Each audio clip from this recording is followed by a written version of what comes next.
আমাদের অতিথি মা, তাই সর্বপ্রথমে সকলকে তুমি প্রণাম নিবেদন জানাও মাতা।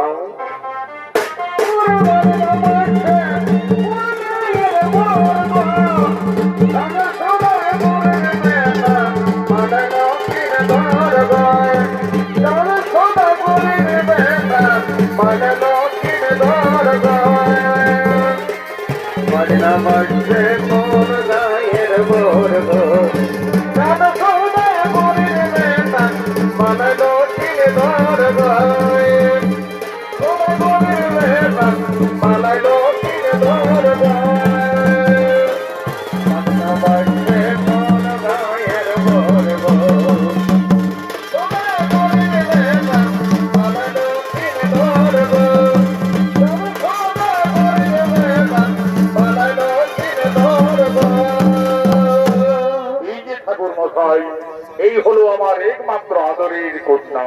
ঠিক আছে মহারাজ, দেখছি দেখছি দেখছি। আচ্ছা মা, এইদিকে একটু এগিয়ে চলো তোমার। আচ্ছা মা, তোমার নাম কি? ঠাকুর মশাই, আমার নাম বেহুলা। তোমার নাম বেহুলা? আচ্ছা মা বেহুলা, তোমার পিতার নাম কি মা? ঠাকুর মশাই, আমার পিতার নাম সাই সদাগর। সাই সদাগরের কন্যা বেহুলা, চাঁদ সদাগরের পুত্র নক্ষিত। একেবারে মনে হচ্ছে রাজ মিলন মহারাজ। আচ্ছা মা বেহুলা, আমি এই সময় কয়েকটি তোমায় প্রশ্ন করব, যদি দিতে পারো সঠিক উত্তর তাহলে জানবো তুমি সতী সুলক্ষণা বেহুলা। বলো দেখি মা, বাদ্যের মধ্যে কোন বাদ্য শ্রেষ্ঠ? অস্ত্রের মধ্যেই বা কোন অস্ত্র শ্রেষ্ঠ? পক্ষীর মধ্যেই বা কোন পক্ষী শ্রেষ্ঠ হয় মা? ঠাকুর মশাই, আমি বেদ বেদান্তে গুরুমুখী যা জানি, বাদ্যে শ্রেষ্ঠ শঙ্খনাদ, অস্ত্রে সুদর্শন, পক্ষীর মধ্যে হইল শ্রেষ্ঠ দীনপালন দনগ। আমি করিনি বেদান। চমৎকার মা বেহুলা, তুমি আমার প্রশ্নের সঠিক উত্তরে দিয়ে জমা। বাদ্যের শ্রেষ্ঠ শঙ্খনাদ, অস্ত্রে ভগবানের সুদর্শন, পক্ষীর মধ্যে শ্রেষ্ঠ হই বিনোদানন্দ। মহারাজ, আমাদের পাত্রীদের কাছে একেবারে রাধা কৃষ্ণের যুগল মিলন। তাহলে ঠাকুর মশাই, আর বিলম্ব না করে আপনি বিবাহের দিন স্থির করুন। ঠিক আছে মহারাজ, আমি দেখছি দেখছি। বেহুলা পরিণয়ে নক্ষত্রের আমি শুভ দিন থেকে শুভ বিবাহের দিন স্থির করব। চাঁদ সদাগরের পুত্র নক্ষত্র, সাই সদাগরের কন্যা বেহুলা, বৈশাখ মাসের দ্বাদশী তিথিতে লগ্ন অনুযায়ী শুভ বিবাহ সম্পন্ন। কিন্তু মহারাজ, বিয়ের রাতে নক্ষত্রের অশুভ লেখা রয়েছে। বলো ঠাকুর মশাই, বিয়ের রাতে আপনি নক্ষত্রে কি অলক্ষণ দেখতে পাচ্ছেন? মহারাজ, লোলাদ লিখনে নক্ষত্রের সর্প দংশনে মৃত্যু। তাহলে আমার কন্যা বেহুলাকে আমি বিবাহ দিতে পারবো না মহারাজ। না বাবা, আমি যাকে স্বামী দেবী যার গলায় ফুলের বাগানে ফুলের মালা পরিয়ে দিয়েছি, আমি নক্ষত্রকে সারা জীবনে আর কাউকে স্বামিত্ব বরণ করতে পারবো না বাবা। মিত্র সাই সদাগর, এই বিয়েতে যখন আপনার কন্যা বেহুলা সম্পত্তি দিচ্ছে, তখন আপনি আর বাধা দিও না মিত্র। আমি দেবাদিদেব মহাদেব ভক্তচন্দ্র ধর, আমি আমার পুত্র পুত্রবধূ সুরক্ষার জন্য আমি সাতালি পর্বতে নির্মাণ করবো লোহার বাসন। দেখি কিভাবে নক্ষত্রের সর্বদংশনে হয় মৃত্যু। তোমরা করো শুভ বিবাহের আয়োজন। দেখবি আমি বেতার বিহার, দেখবি আমি বেতার বিহার। ও মন খাবার খাবো গো, আনে আনে আনে আনে ভাই রহন কেন যাবো গো, আনে আনে আনে আনে।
সেবাই না ভোর তুমি পালকি থেকে নক্ষিন্দরকে সভাস্থলে নিয়ে এসো।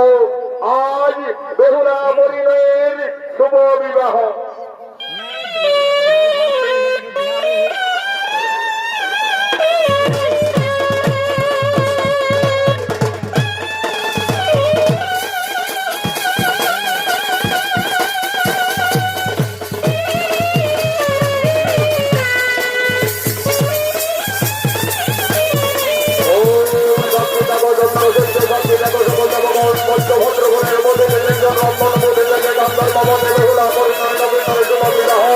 আমার সঙ্গে সঙ্গে মহারাজ মন্ত্রটা বলো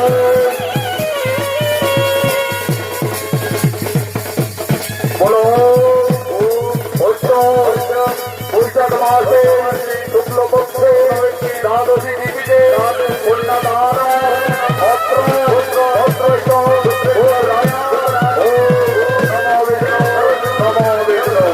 এরপরে বেহুলা নবীনর তোমরা দুজনে মাল্যদান করো। বেহুলা দাও নবীনর গলায়, নবীনর দেবে বেহুলার গলায়। বাবা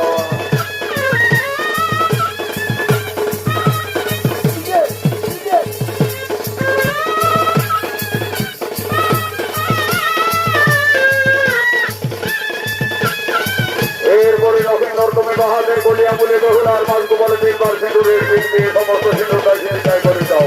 এটা হলো লগ্নের শেষ কর্ম। ও পঞ্চভদ্রগণের মধ্যে থেকে ব্রাহ্মণ বুদ্ধি থেকে গন্ধার মমতে শুভ বিবাহ সিঁদুর দান। হরে হরে বল হয়।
তার স্বামী নবীনগরের সাথে যাবেন সাঁতালি পর্বতে লোহার বাছরে। নক্ষিন্দরীর লোলার লিখনে সর্বদংশনে মৃত্যু। মা বেহুলা কাঁদছেন, তার নয়নের ধারা অবিরত বইছে। আজ মা বেহুলা কাঁদছেন, কেঁদে কেঁদে বলছেন, হে বিধাতা, আমাকে আর নারী জন্ম দিও না প্রভু। নারী জন্ম এত দুঃখের, এত কলঙ্কের, আমি আর নারী জন্ম নেব না। বিদায়ের সন্ধিক্ষণে বেহুলা কেঁদে কেঁদে তার মা বাবার কাছে নিবেদন করছে।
পর্বতে লোহার মতো করে যাচ্ছে বেহুলা লক্ষিন্দ।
নমস্কার মাননীয় দর্শক মন্ডলী মা ভাই বোনেরা, ভারতীয় জনকল্যাণ জড়িত সমিতি অর্থাৎ সনদ মাদুস সম্প্রদায়ের তৃতীয় নিবেদন চাঁদ সদাগরের পূর্ব বিচ্ছন্দ হইতে সকালী পর্বতে লোহার বাসক সুনীত পালাটি এখানে